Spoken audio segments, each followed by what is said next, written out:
My name is Dr. Corinne Wickens. I'm a professor of curriculum instruction in Northern Illinois University. This video, Academic Writing Support for Doctoral Students, is the first of several videos meant to serve as reference tools for doctoral students in areas of social science and educational research. When's the last time you received sustained substantive feedback on your writing? If you've gotten that you haven't gotten this far, often completing one or two, even two master's degrees without being successful at school, which also means generally being successful at completing written tasks. But oftentimes, my students have not actually received a lot of sustained substantive feedback on the writing. And so the videos are meant to help serve as tools to help with that. How much feedback do I give my doctoral students? It's a lot, they'll say. That feedback varies from broad conceptual development and organization to headings and transitions and to word level considerations. I understand that my students at any given semester will not be able to apply all the feedback in their immediate revisions, but they have the feedback to draw upon as need be. So it's beneficial to be able to understand where they're at and where they're going. Purpose of these tutorials, there are plenty of videos about broad structural dilemmas common to doctoral students. For instance, developing a literature review. But the purpose of these videos is to normalize writing challenges that is common among doctoral students. It's also to clarify common issues in academic writing. So these topics will include academic discourse and genres, paragraph organization, sentence structure, word choice, and wordiness. So a lot of elements that around well, my grammar and mechanics, yes, but how those factors play into broader elements of organization and argumentation for academic writing. So, in this case, nouns, verbs, subjects, adjectives, dependent and independent clauses, all of them have roles. And so some of my students have had very little background in these tools to help them understand how to craft most effectively what the argument they're trying to communicate through the research. So the question comes is, am I a bad writer then? No. Remember, feedback and support are not about you as a person or actually as your skill as a writer. Rather, it's about understanding the conventions and expectations specific to academic writing. It is also important to understand that strong academic writing, scholarly writing, does not mean boring or unclear writing.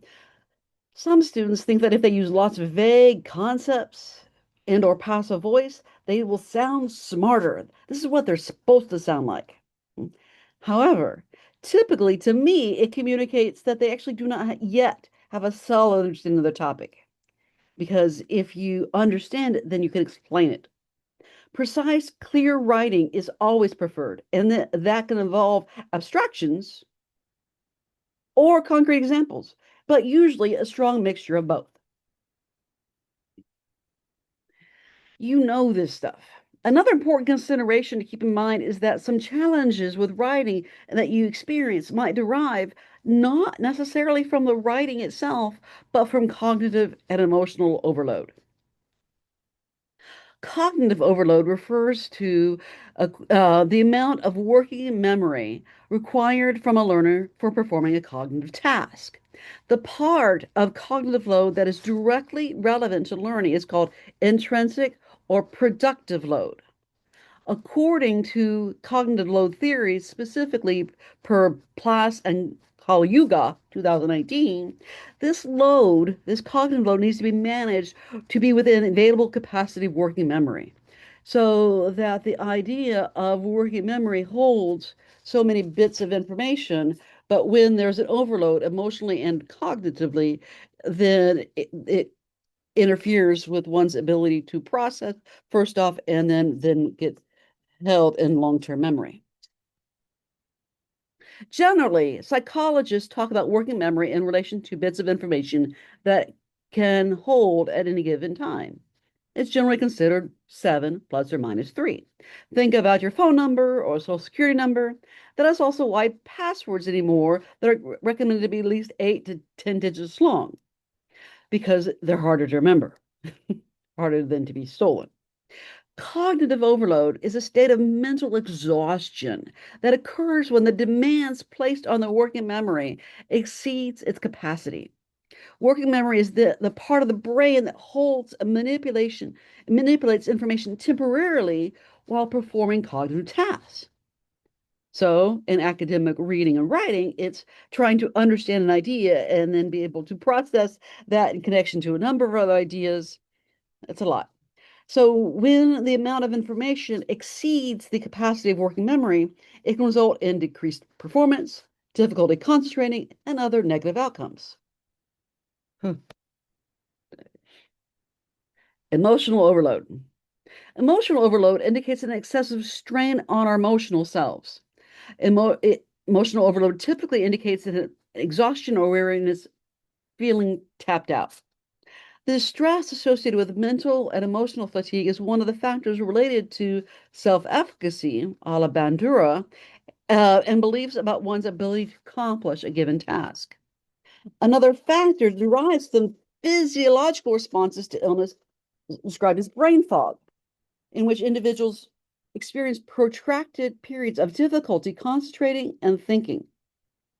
Academic writing involves analysis of complex constructs, synthesizing, representing those constructs clearly and cogently. And when one is overly stressed, the brain simply cannot process at the same level. So, if you're experiencing any or multiple of these such issues, give yourself grace and which gets to information technology and brain overload. In an article published in Harvard Business Review titled Overloaded Circuits, Why Smart People Underperform, Edward Hallowell, 2005, commented, never in history has the human brain been asked to track so many data points. Page 4. If that was true in 2005, consider even more how true that is more than 2 decades later. So when we talk about brain load, we were just talking about brain overload. So we're making a connection between brain load and brain overload. Brain load is defined by them as the emotional and cognitive efforts required by individuals to appraise and process inputs, things that come in from our senses, using the resources available to them. Thus, then, brain overload refers to the inability to adequately process that input, all of this stuff, and handle the associated brain load. Thus, the blender. Rutkowski and Saunders, 2018, frames the overload through the metaphor of the blender, as you see. You can see what happens with a blender when it works well. It blends. But when in contrast to when too much is thrown into the blender and then it blows off the top and spills everywhere. While our mental and physical responses might be more subtle, for instance, getting sick, we don't function at our top capacity when overloaded. So keep that in mind in your writing. Doctoral programs are typically intense endeavors, and our lives rarely provide us optimal conditions for success. So be gentle with yourself. Give yourself some grace, which leads to the final slide here. Know and avail yourself of your resources. Get help. Most institutions offer a multitude of resources at your disposal: counseling service, disability services, writing support. Make use of these support networks within your peer groups by faculty mentors and professional organizations. You are not alone because all of these matter when you're trying to proceed through a doctoral program and engage in the hard work of academic writing.